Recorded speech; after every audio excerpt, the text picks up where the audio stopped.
Hello, Ani, Bojo. Cassidy, Webkamigad is my English name.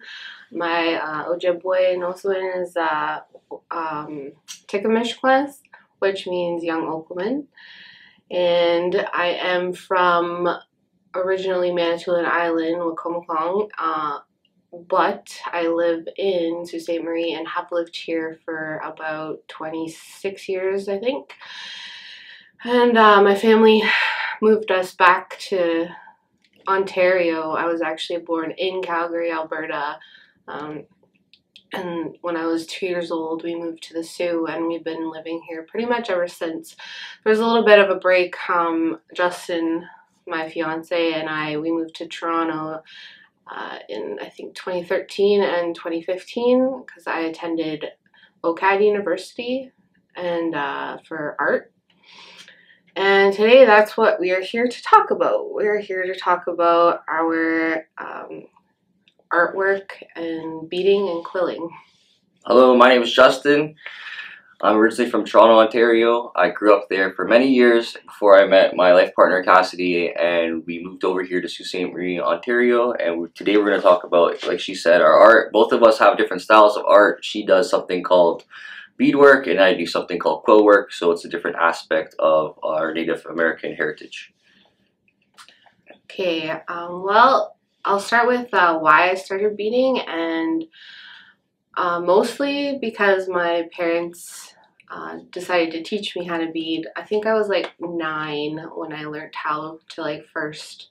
It wasn't very good, and it took a couple of years to actually get the hang of things because it's very tedious and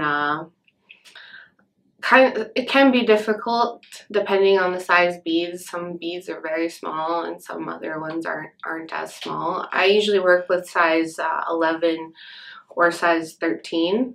I started beading for a job when I was a little bit older and attending the university in Toronto known as OCAD University. We need a little bit of extra cash living in Toronto because it's really expensive. So I decided to start beading again after taking a little bit of a break, and I would make earrings and I would make moccasins. These are a pair, it's actually the newest pair I've made. I made my daughter these for the powwow that was last weekend, and I just kind of continued. So probably 2013 is when I started beading for as a job, a small business side job to make more money, to be able to afford things like living in Toronto. While I was in Toronto, I became sick, and I ended up having to move back to Sault Ste. Marie to be closer to my specialist doctor. And during that illness, I found beading helped me cope, and being able to just sit there and bead because I couldn't do much else. I was really weak and really sick. I actually was hospitalized a couple times during that period of my life, and beading was I guess a way to take my mind off of it, and it was really nice to be able to do that as well as make money from it. But I really enjoyed just being able to sit there and actually do something and not feel like, a failure because I had to drop out of school and come and get better. Since then, I have gotten better, and I did go back to school. I didn't actually go back for art, but I'm in Algoma now for sociology and Anishinaabe studies. So it's nice to be back in school. And then again, we have been indulging in using our skills, our art skills, our beading and quilling. I have made paintings for people before. I've also had people commission for tattoo drawings and people who want to get my work tattooed on them. So that's pretty cool as well. It's another form of art. And this is like an everyday thing for our family. It's not just one day once every year, or it's not 1 month every year. It's like daily, day in and day out. I also really feel blessed to be from the family that I'm from, because we were always able to learn our culture and our ceremonial practices growing up. And I know that a lot of our people don't have access to that, or haven't had access to that before. And I was lucky to be born into my family, because since I was little, I've been through my naming ceremony, my welcoming ceremony, my coming out ceremony, my berry fast. And being able to do all those has definitely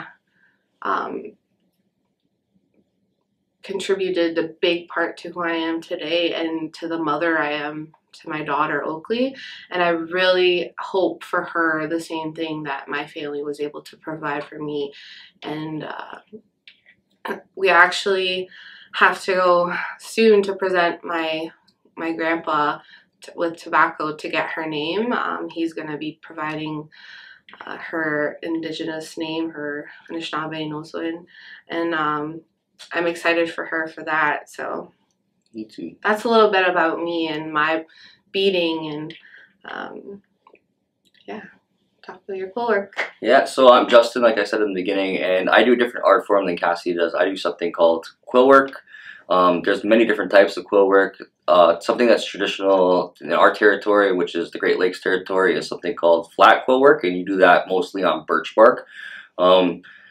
There's different mediums you can do it on, but birch bark is probably the biggest one, and it's something that hit home with me. I grew up in Toronto. I didn't have culture growing up at all. I was pretty much the total opposite as Cassidi. Growing up, my family didn't really talk about their past, didn't talk about their lives pretty much before Toronto. My mom was from, her parents were immigrants. They were from the Netherlands over in Europe. And my dad, he was very conservative. He had a rough childhood, so he wasn't interested in talking about his life prior to my mom. It wasn't until I met Cassie, my life partner, when I talked about her and her background and stuff like that. So he actually told me that he is from New Brunswick, and he was Native American, and that he lost that lifestyle when he moved to Toronto. Like, he didn't keep touch base with it at all. He kind of buried it in the past. And like, just hearing that from my dad share anything from his childhood or his past kind of like took me away, because something I struggled with was identity. It's something I lacked. My parents had no traditions. We didn't have any culture. We didn't have any religion. I was just kind of always seeking for something along those lines. And it wasn't until I met my life partner, Cassidi, that he even opened up and told me that I was more. And that made me actually happy and kind of scared and kind of lost at the same time too, because I didn't have that for so long, and it's something I wanted. Oh man, I'm getting like kind of emotional. Yeah, something I wanted and something I didn't have, you know. So thought it was really cool. And it wasn't until later that when I started to accept it more, because you kind of deny it when you grow up not knowing something for so long, and then you find out you're something else, which was it was a positive thing. It was really positive. I'm not trying to say it was a negative thing. It was just like something I was searching for so long. You kind of like, I lived life so differently for so many years that now that I have this, like, you kind of almost are scared to jump into those waters and try to embrace it.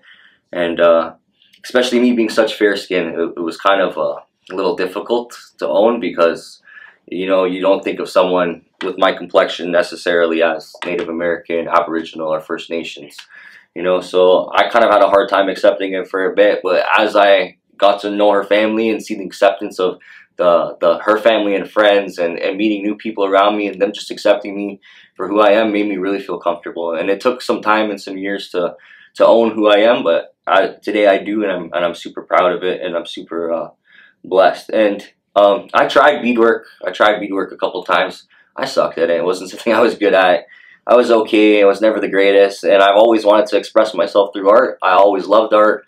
I'm a musician. I played in a band. I played drums, but I've always wanted to express myself through art in different ways. And I've tried drawing. I've tried painting. I tried beading. It wasn't for me. And then I've always seen beadwork, and beadwork is something that I wanted to do, but I couldn't. So Cassie's, my lady scene, she had this old set of quill work that she got given to her when she was a child, young, under 10 years old. I think you got it, eh? Something like that. She was. My grandma got it for me when when I moved into teens. Oh, into so I was teens. like 13, I think. Okay, so there you go. She got something, and I was so intrigued by it, and I loved the look of it. This is something I made. I'll just show you real quick. So it's quill work. It's made with porcupine quills and birch bark right here. And as well, we put some modern spins on it by using some beadwork. You backed it in leather. But I wanted to try something, and I wasn't good at beading. So Cassie's like, why don't you try quill work? You like it so much, like give it a try. So I tried it, and it actually came pretty natural to me, like, and I liked it and I enjoyed it. And it's very tedious, and I'm not the biggest fan of tedious work. I don't think anyone really is, but for some reason this didn't feel tedious to me. This just felt like a process, and it's a process that I love to do. And something that I struggle with all the time is I always want to get to this end goal of something. I always want to reach this goal, but I don't realize all the little steps it takes in the middle. And if you look at my quill work over here, you can see all the little quills. One by one, you put these on, and that's kind of helped me reflect to realize all the process, all the little steps, all the little quills everyone has to do in life to get to that goal. Everyone sees the reward of something beautiful finished, but everyone lacks those little steps it takes to get to in the middle. And I think quill work has really helped me reflect how to get to the end goal by putting in work each day, or that one step, or that one quill at a time.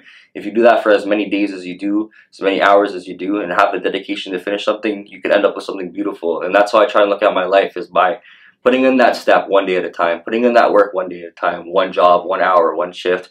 And if you do that enough times, you're able to get to that beautiful goal and have something you're super proud of. And that's one of the reasons why I started quilling this. After I did it the first couple of times, I started to realize that the process is there, and that process is part of life. That's who we are as humans. We're always a process, we're always evolving, and we're always working hard to get to that goal. So don't give up on your goals, because if you do work hard enough, you can get here. Okay, we're going to talk a little bit, just a little bit about the process of our work. So mine usually starts, well, actually both of them really start at the same place, and that is designing. And that usually falls on my shoulders because I'm the artist. Yeah, like not, I said. Yeah, I went to art school. I've drawn all my life and painted, and so Justin says he doesn't like drawing, and he's not very good at it. She draws most of my designs for me. And then the other way I usually design things is on my iPad on a program called Procreate. And I have a couple things on here that I will show you guys after. But this is what it starts out like. It's just a piece of tracing paper, and I draw the design. This is a moccasin vamp, and that would be all the beadwork. And I usually do the moccasins on velvet or velveteen. Yeah. These are my old moccasins. I think they're probably about like 7, 8 years old now. And the vamp is the toe of the moccasin. Yeah, this is the vamp right here. And then we use the tracing paper because it's easy to pull off. So like it's easy to rip. So it doesn't rip the thread or the beads off when you pull it. And then the next process would be actually beading. And this is a hair tie that I'm currently in the process of finishing. And see, this is the tracing paper behind it. So once I'm done, finished all the beading, I have to do the edging of the beadwork still. Once I finish that, I will use a pair of tweezers usually and pull the tracing paper off. And then you're left with something like this. These are my daughter's moccasins. I literally just made them, and I'm pretty sure I already said that, but yeah, so you can see the velvet here at the back. That's what it'll look like when it's done. Justin's process is a little bit similar. It's a little similar, but it's a little more crazy, I guess, a little harder. She starts with the drawing. I'm not the best artist, like I said before, and I've always wanted to be a good artist. She's a drawer. She's really talented at it, so she helps me out there. Mine starts a little bit different because a lot of my supplies are, you have to harvest it yourself. So for me, it's birch bark. That's the medium I use. You can harvest birch bark through a tree. Pretty much once a year is the best time to harvest it. It's in the spring when the sap runs, the bark gets really soft, and you're able to cut it with no problem. as well as if you cut it in the spring, the tree has enough time to recover throughout the summer. So in the winter time, the tree doesn't die. You don't want to hurt any trees. We're trying to save the environment here, but that's the way you could do it.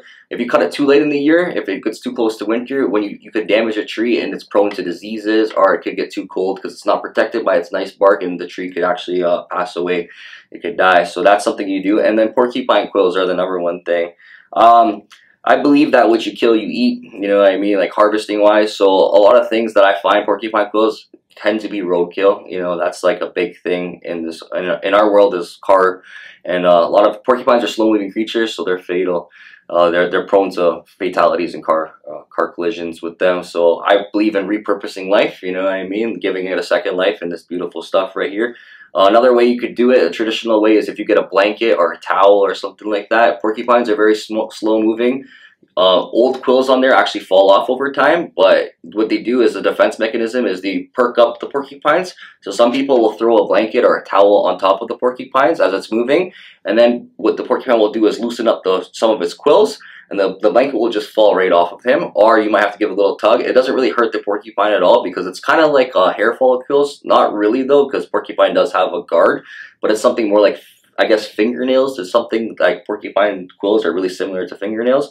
So it doesn't actually hurt the porcupine by putting the blanket on it and taking it off. It just loosens up some of the old quills, which they reproduce, and they'll have new growth through it with the quills. So yeah, I do that. And then there's a dyeing process. So obviously you don't see any red, pink, or purple porcupines in the wild. They're white. What you do is you dye. There's traditional ways to dye the porcupine using like natural materials such as beetles and barks and different kind of animal byproducts and outdoor nature like roots and stuff like that of branches and trees. And as we get more modernized in society, we have more modern approaches. For me, I would love to do those traditional ways, but it's kind of a little hard for me to do. It's kind of hard to access a lot of those materials. Time consuming. So we do something basic. I mean, already time consuming process. Correct. Yeah. I use RIT dye. You can buy it at a store-bought dye, and you use that. Kool-Aid. Kool-Aid works too, which is absolutely crazy. Yeah, Kool-Aid works. And hot water and either dye or Kool-Aid, and you could get some beautiful colors with porcupine quills. And then, as well as modern as it is, as not modern as the style is, because this is one of the oldest styles of work we have to our land. There's lots of different like forms of artwork, but this is traditional. Like, we've had porcupines here for thousands of years. We have birch bark here for thousands of years. We do add some nice bling to it. We have some rhinestones and some beads to make it all pretty and modern. But yeah, Swarovski crystals. Swarovski crystals, yeah. So, you know, it's a little bit from our side of the world and a little bit from the other side of the world. We make a nice little blend with stuff to make a little traditional modern stuff. Modern traditional. But yeah, I think that's about it. Thank you for watching. Thank you for listening. Yeah, I appreciate it. We're going to show you a little video of us in our element. And some pictures as well. Yeah. Anyways, take it easy, guys.